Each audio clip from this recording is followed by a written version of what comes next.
welcome back to the afternoon. Normally you have little Frank here, or Frank Jr., as you like to call him, but he's out sick today. We pray he has a speedy recovery. So you're stuck with me, so deal with it.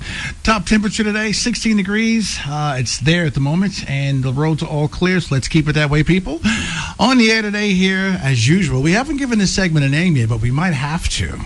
We got Graeme Blakelock in here today, and normally he brings in a guest, someone behind a big machine, and today I know he's got Chris Macon. So, Graeme, I'm going to hand it over to you, and let's get this show on the road. Thanks, Evan. A very special guest today, a dear friend, Chris Macon, whom I met in December 2011. Time flies.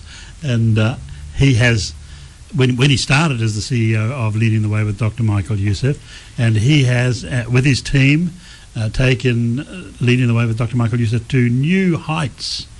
Really remarkable new heights. So I'll ask Chris to start off. How did we find you, or more likely, how did you find us? No, actually, it should be the other way around. How did we find you? Because you were a find. Exactly. Well, good afternoon, Graeme and Eben, and everyone who's listening. I should just correct you on one thing, Graeme, that God has taken us to new heights, and we've just been along for the ride. Very good correction. God has been very good to Leading the Way, but I've been in the very privileged position of working for Leading the Way for the last 8 years, and it was one of those circumstances where you can see the Lord at work. I became a Christian actually back in October 1993, and did all the usual things, finished school, went to university, got a job, and my first career was actually in book publishing, and I did that for a long time. Got married, had some kids, and got to that stage in my mid to late 30s where I was just kind of looking around going, what am I doing this for? Why am I selling these books? Why, what's the purpose of this? And I started to pray probably 18 months before joining Leading the Way. And I said, Lord, if I've got any skills that I can use for your kingdom, please show me what they are. And of course, in my timing, I wanted the answer the following day, but it took about 18 months to come to fruition. And as the Lord would have it, I was made redundant from my publishing job. So the Lord was kind of forcing me through the doorway by the scruff of the neck. And I was looking for a job, and just on the Seek website, there was a job for Leading the Way. And I thought, I've heard of that. I've heard of Michael Youssef, and I wasn't too familiar with the actual ministry, but I looked into it and thought, this is a ministry of the word. This is good stuff. I wonder if I could do this. So that's how I met you, and then went through an interview process and started in December 2011.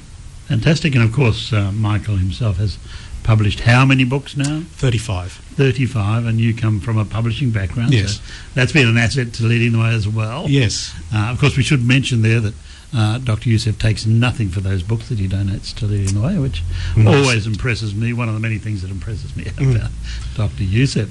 So, and I must say too that you've mentioned to me that in your territory that you managed, Central Coast was pretty attractive. I believe you enjoyed doing the Central Coast. I used to come to the coast every month, head up to Newcastle, and really loved it here. Yeah. So it's a beaut part of God's country. It really is. It really is. Now, one of the it'd be the second trip that I remember you taking with Leading the Way. You were heading to Ethiopia, and I remember feeling quite concerned that you were going. And I had good reason to feel concerned. Not that I knew why I felt concerned, but tell us about what happened on your trip with Leading the Way to Ethiopia. Sure, it was a great opportunity actually for Leading the Way. As many people would know, we, as well as broadcasting on radio, television, and the Kingdom satellite channel, we also have been using our solar-powered navigators. So those are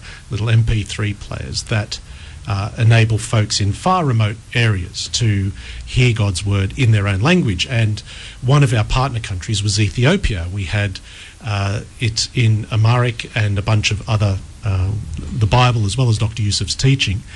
And one of our donors also had a heart for Ethiopia, and he was helping build a Bible college. And so we thought, well, why doesn't Leading the Way supply the pastors and the students with navigators. We'll donate those.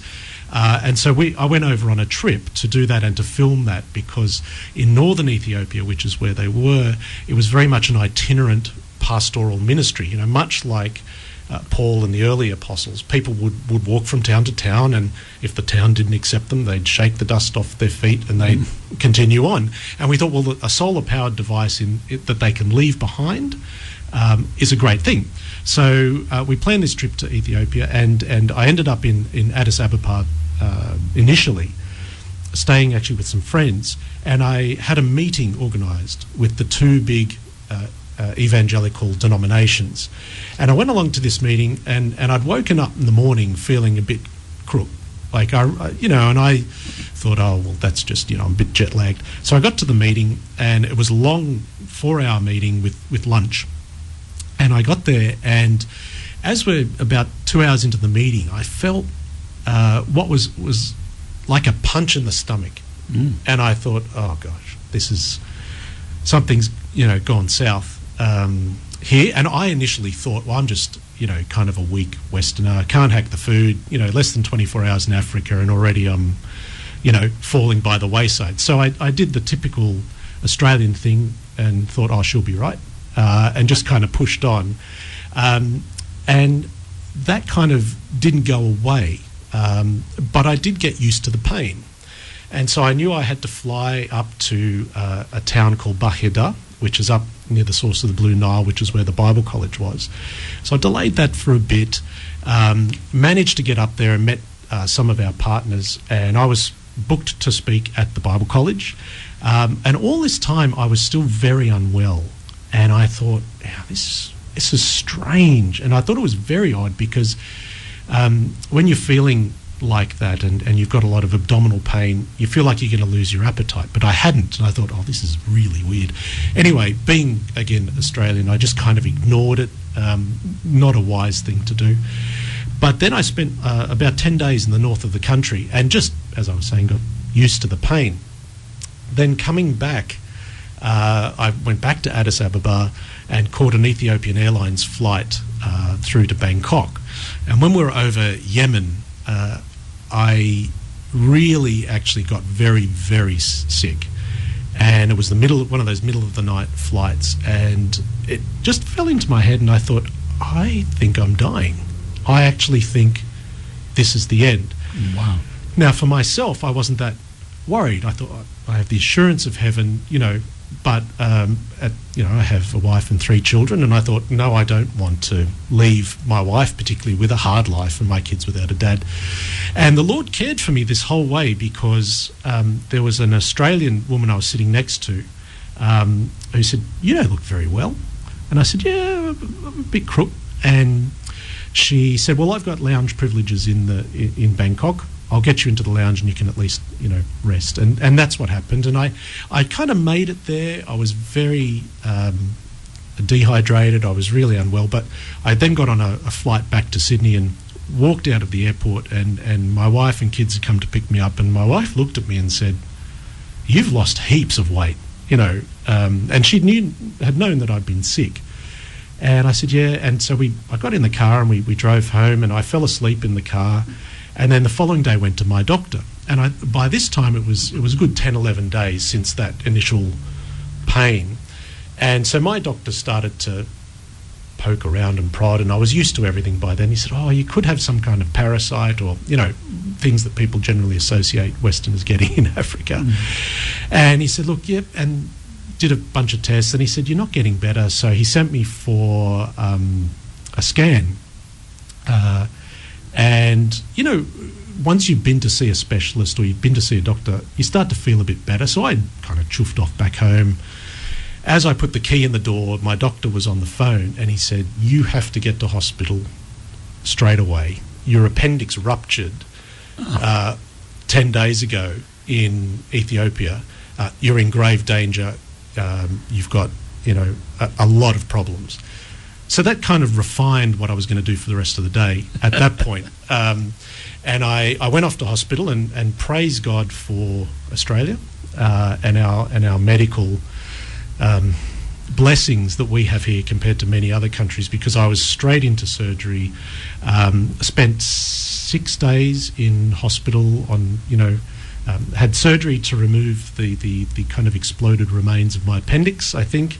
I had a septicemia and a bunch of other kind of nasty things that I won't bother people with over lunchtime.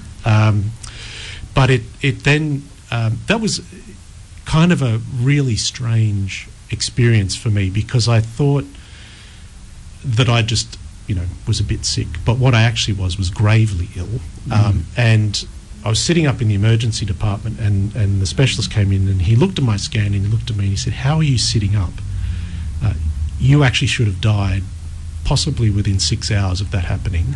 What happened?" And I said, "Well, I'm not a doctor." I said, "But I am a Christian, and I believe that the Lord has had his hand upon me for his purposes." So there were 6 days for me to contemplate this, lying in a bed with kind of nuclear antibiotics to deal with the infection, and the kind of the green button of happiness of more self-administered morphine that I had.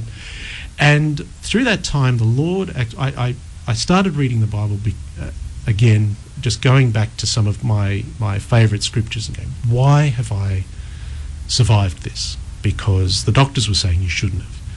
And it was a very simple reason. I survived this for God's purposes. And it was a real kick up the backside from him to me to say, "Chris, you prayed to get out of publishing. You prayed to do something for my kingdom. Stop being worried about the things of the world. Just get on and do it. I've given you a job in a ministry where my gospel's being proclaimed. Get on and do it."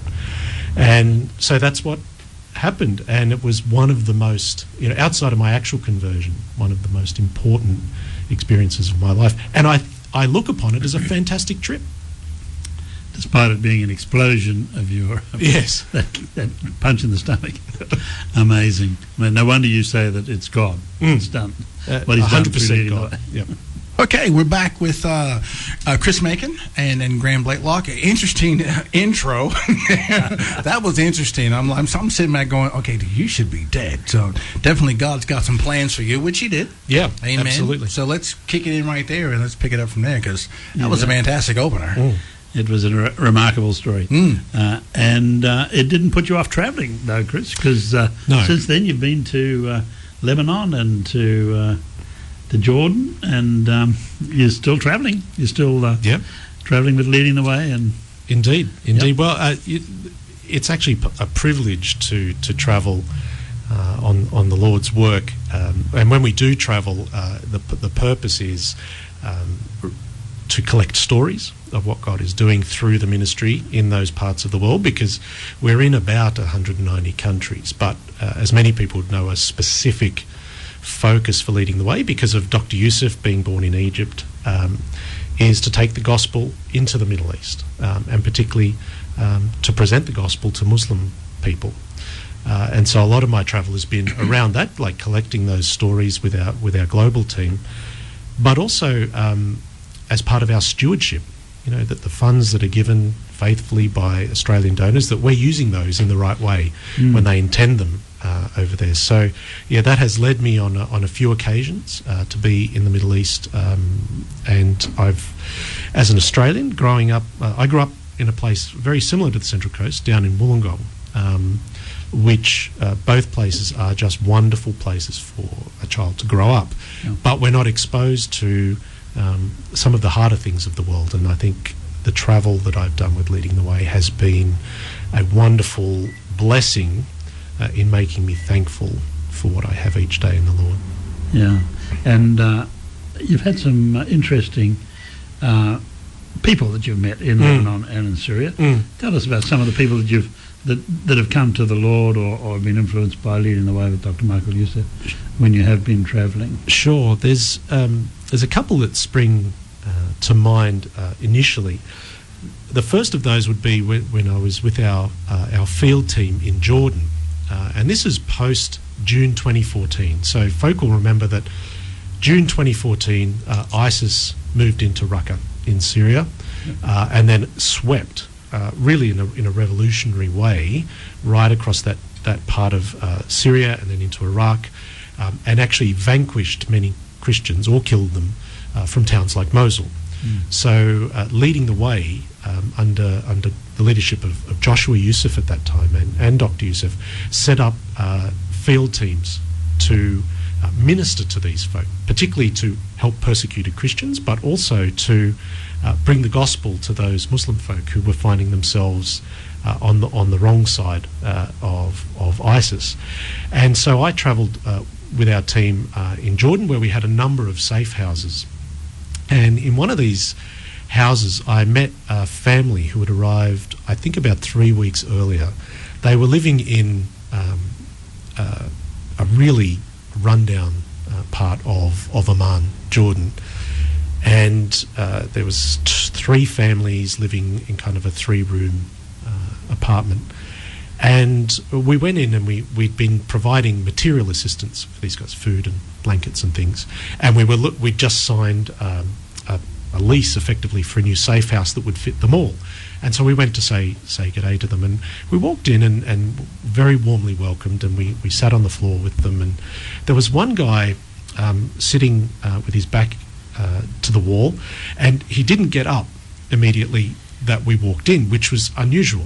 And one of our field team said, look, that's Hytham. He actually can't stand up properly because he injured his back. And I said, oh, okay, of course, that's fine. And then we learned a little bit more about Hytham, that he's a Christian man from Iraq, and he was living here on his own with, he didn't have his family with him. He was with his brother, his sister, and his mum. And I said, look, what happened to his family? And they said, well, they were threatened with death if they didn't leave their town. And so he, his mother-in-law, and his pregnant wife jumped into the car to leave. And I think for us here in Australia, it's very difficult to kind of empathise with that, because the context is so unusual. That isn't going to happen in Australia. But nonetheless, this happens a lot in the Middle East, particularly when there's a group like ISIS involved. And so they were speeding away in the middle of the night and actually being pursued, or thinking that they were pursued. And unfortunately, they had an enormous car accident where the car, I think, hit a truck or clipped a truck and rolled. And Hytham's mother-in-law, his wife, and unborn child were all killed. And he broke his back, and he lay in the wreckage for about 3 hours until someone came along and rescued him. Now, as tragic as that story is, what was remarkable to me about the time when I actually met Hytham, this is some months later, was that someone asked him to pray as we left. And we'd said to them, we're going to be able to move you to this house. And he was the elder brother, so he said, look, I'll pray. And he prayed in Arabic, and we had a translation. And his prayer went along the lines of, Lord, thank you for this life that you've given me. Thank you for this fellowship that you've given all us in your name. My life is here for you, to live for you until I see you in person in heaven. And I thought it was a simple prayer, but what was behind it, the tragedy that was behind it, was not something that shifted him from his faith, but pushed him toward the Lord. And that had a big effect on me, because I thought he gave God all glory for an existence that most people would say was awful. Wow, sounds like the hymn writer who wrote, it is well with my soul, after seeing his family perish. Absolutely. Wow, that's very impressive. And I believe that in Syria, you also met a woman who shall remain nameless, but yes. But who really impressed you as well. Indeed, it was actually on the Lebanese side of the Syrian border at the time. This is another trip. At the time we were there, there was a big influx of people into Lebanon, Christians and Muslims, living in UN camps. And one of our partner churches, this is in a place called the Bekaa Valley in Lebanon, and the border is a mountain between Lebanon and Syria. There was a church in the village there, quite a large village and quite a large church, and they were ministering. That church was ministering to about 2,000 families in the course of any given month who were in the camps. They were setting up schools, they were setting up healthcare centres, they had doctors coming in, and they also had discipleship programs because they first and foremost wanted to bring the gospel into these camps. And we were leading the way, along with a number of other Christian organisations, were providing material assistance, food, blankets, funding for medical care, etc. And we travelled into the camp and witnessed some of the distribution of these. And then one of our field teams said, "We want you to meet this lady and her children." And she wasn't in one of those UN tents. She was actually in a derelict building off to the left of the camp, and we walked up. It was raining and there was water pouring down the internal stairs, and she was in this room with a very small kind of gas heater, something that we might cook something on at a campsite. And we heard her story, and she'd been being discipled for the last few weeks by one of our field teams, so a Christian woman who obviously spoke Arabic and was helping her family. And she'd also been sharing the gospel with her. And this woman, it turned out, was from Aleppo, which folk will know from the news was very badly bombed. Her husband was not there. They assumed that her husband was killed in a bombing raid. She had 4 children.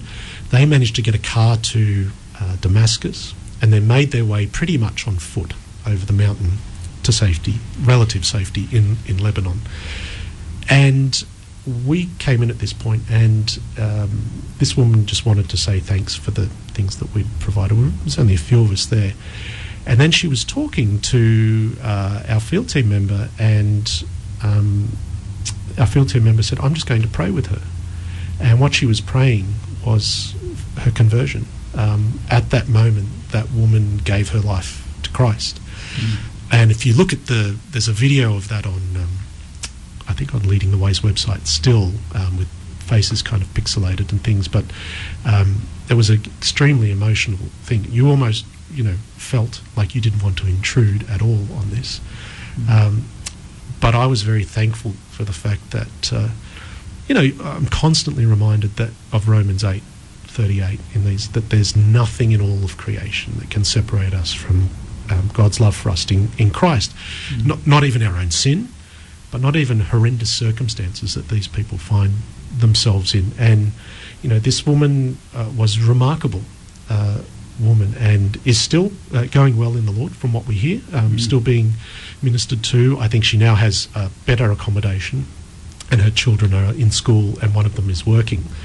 But I think in all of these experiences, the kind of Ethiopian experience that happened to me, the ministering that we were able to do to a Christian brother, and then seeing the conversion of a non-believer to become a Christian in tough circumstances, really encapsulates the reason why Leading the Way actually exists. That the proclamation of God's word goes out to all the nations, and we know that it doesn't return empty.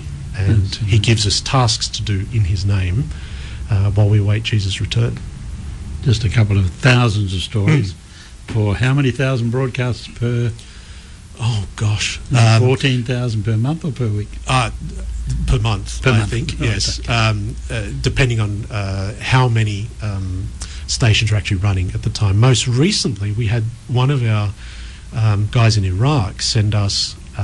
He took a little video on his phone as he was driving along in Baghdad of Dr. Yusuf's sermon, dual language, Arabic and English, driving down the streets of Baghdad, which is quite remarkable. And of course, Dr. Yusuf can be heard on 94.9 at 5:30 in the morning. That is correct. Is that right? For your early risers, yes. Next to our interview with Chris Macon and Graeme Blakelock, our last segment coming up, so strap in, folks, tune in, because if it's anything like the last two, this ought to be good. So let's take it on out here. Graeme? Fascinating. And here with my really dear friend, Chris Macon, who's the CEO of Leading the Way with Dr. Michael Yusuf. And Chris, you mentioned Kingdom Sat in Arabic and English, and I believe there's 25 or 26 dual language broadcasts that are up there on Arabsat. Tell us a bit about Arabsat. Well, there's actually Kingdom Sat. Kingdom Sat. So there's a couple of ways in which Leading the Way is proclaim the gospel around the world, and that's I think Graeme, and listeners who hear Dr. Youssef will know that that's actually the goal of his ministry is not to talk about himself, but to talk about the God that saved him through his son Jesus. And ever since he was converted, he has felt the call to get the gospel out as far and as wide as possible. That initially started with Leading the Way through dual language radio ministry. And so that was a case where Dr. Youssef would go in with, much like we're sitting in a studio here, he would say something in English and then someone would translate into whatever language. Obviously the first one was Arabic because he has a heart for where he's from. But there's 25 languages now that go all around the world on radio. But then 10 years ago, or probably 11 years ago, Dr. Youssef was preaching in Egypt, which he goes back to the Middle East annually as an invited pastor and speaker. And he was in a car and he looked out and he saw the forests of satellite reception dishes on houses and apartment buildings. And he thought, that's got to be a way in, and so he went back and he charged the team, this is back in 2008, end of 2008, how do we get our TV program in Arabic into those houses? And what came out then was the ministry of Al Malakut Sat, the Kingdom Sat, and it is literally a 24/7 satellite TV channel. It broadcasts in Arabic, French, and English, and the majority of pastors on that are from the Arabic-speaking world.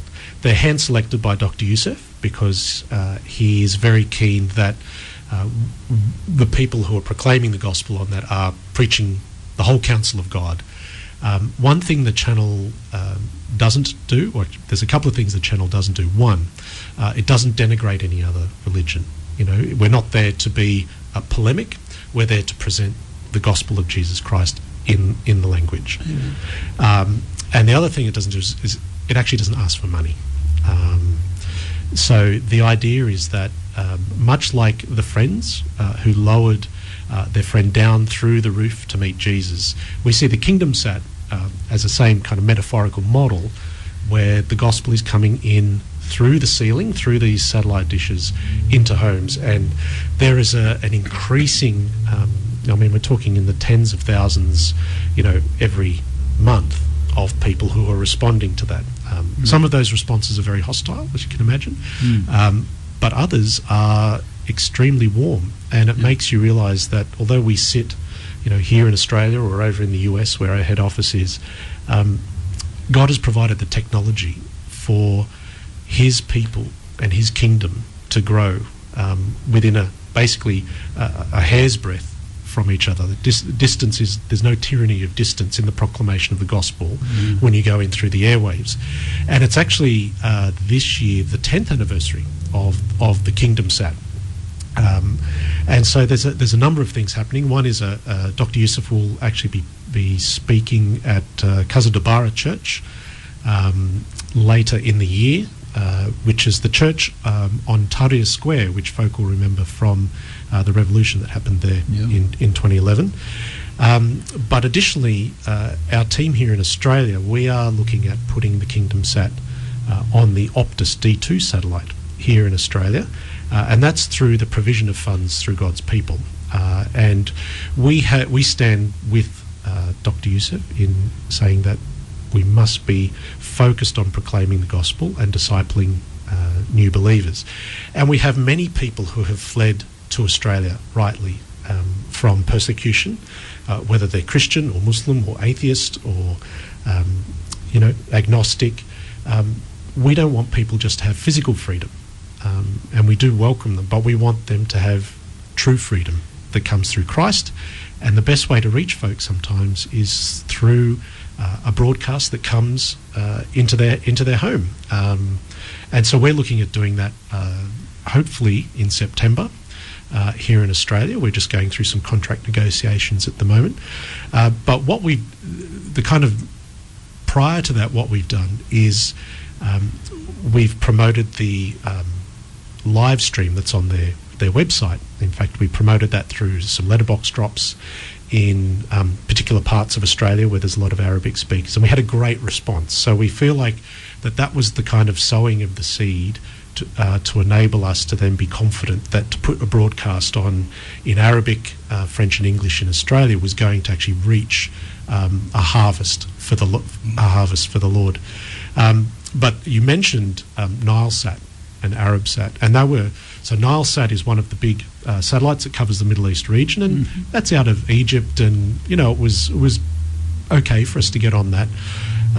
But then a remarkable thing happened, that the Lord created a situation where we were approached by Arabsat. Now, Arabsat is the Saudi-owned government satellite, to put the Kingdom Sat, so leading the way, and the Kingdom Sat 24/7 channel on their satellite. And I spoke to my colleagues who are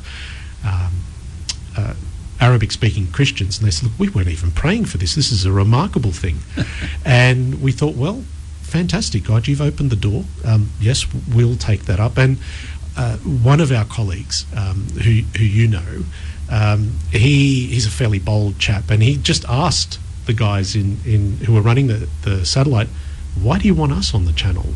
And they said, well, you don't talk about Islam and you don't denigrate Islam. So we're quite happy, that's your religion, and we're quite happy to have you on the channel. And I thought, well, that's the wisdom in just presenting the gospel and letting God do the work.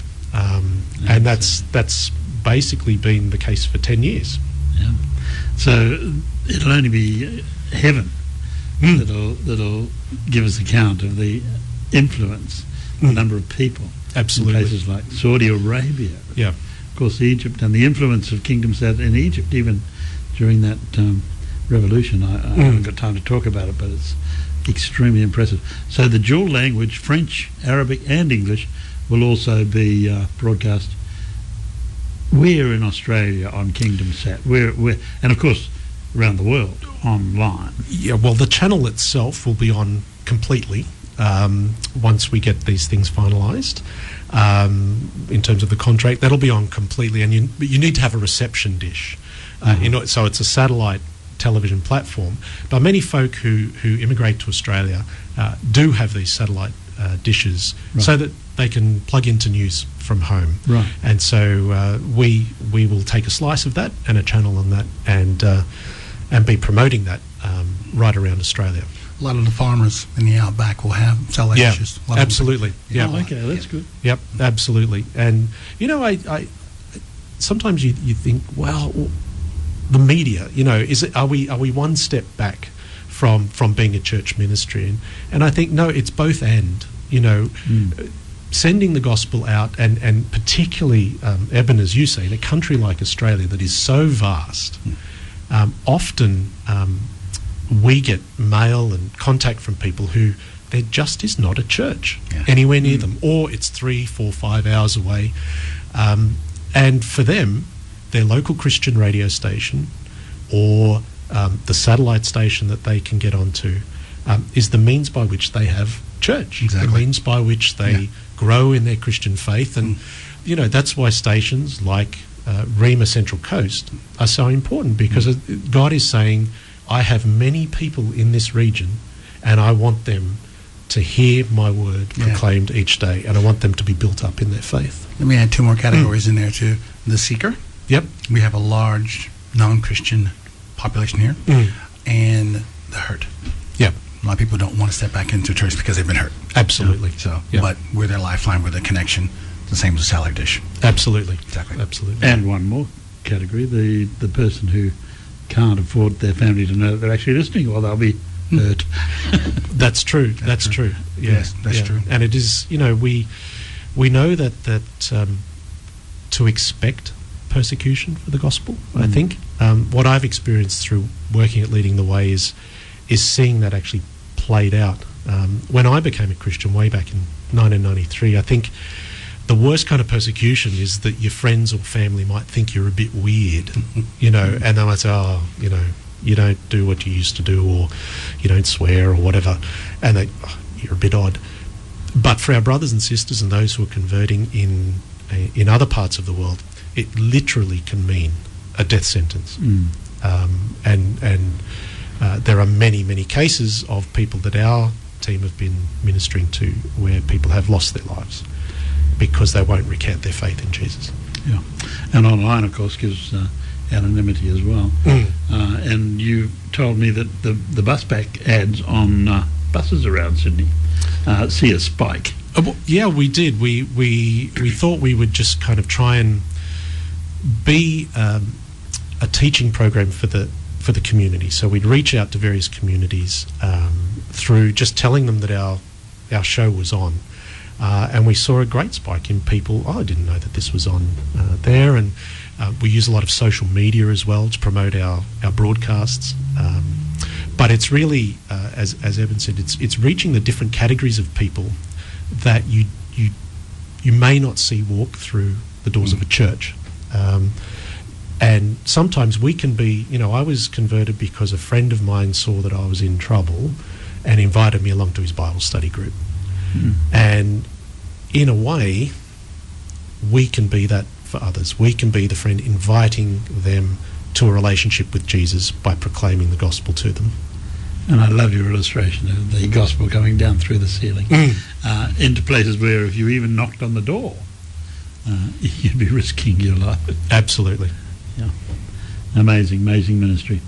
And all because Dr. Youssef initially said yes when God opened the door, somewhat reluctantly, he often says. Absolutely.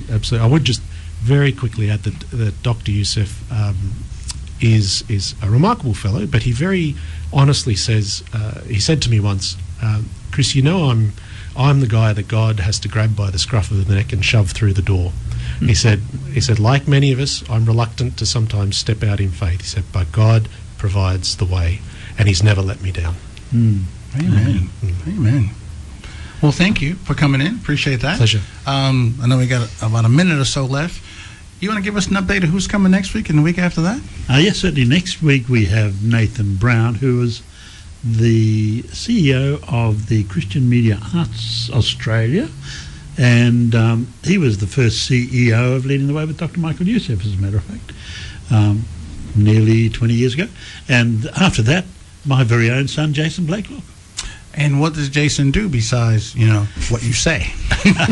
Well, does he do that? Yeah, I'm in that same boat too. I know. Thou shalt play basketball. No, he's a wonderful son, and he's the manager of our business, and as well as that, he has produced the Bible movie app, and it's an app which he puts up for free, and it's actually a movie background with the Word of God. And 66 books, and he'll tell you all about it, but miraculously he did that in 2 years. He says, I don't know how I managed it. It's called Mashup Technology, and it's free. Excellent. Online. Now, one week we're going to have you in here on your own because people need to know about you. No, yeah, I've known you for quite a while, but people here don't know everything you've done and where you've been in and the stuff you've ushered in, all the trouble you've started. So we want to find out about that too. So, our guest today, Chris Macon, thank you for making the time. My pleasure. Yeah. Thank you. And Graeme, we'll see you again next Monday. Yes, thank you. Excellent. Thank Stick you. around, folks. The 1 o'clock news coming up next.